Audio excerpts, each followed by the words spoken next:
how's it going everyone? In today's video, I'll show you on how you can connect your Gamesir G7 Pro to your computer. Now, it's going to be extremely simple. Basically, I have the official instructions for Windows connectivity, and there's two ways in order to do this. We have the Bluetooth connection, and of course, we have the wired connection. Now, if you want to use a wired connection, you can just connect it using USB-C, and then on the other end, you want to plug the USB onto the USB port. Now, if you want to use the Bluetooth right here, you just want to make sure that you plugged the USB dongle onto your USB port of your computer.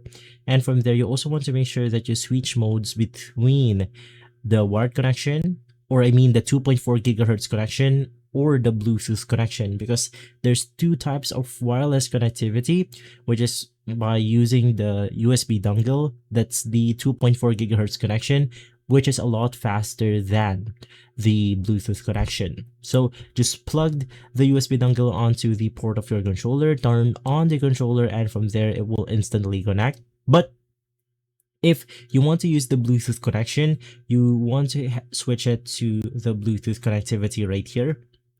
And then right after, you just want to press the Xbox button to basically turn it onto the Bluetooth pairing mode. And if your computer has that, you could then connect it using Bluetooth. But it's highly recommended to use the 2.4 gigahertz connection for your computer. And so guys, if this video has been helpful, leave a like, subscribe, and follow us for more videos like this. Thanks for watching.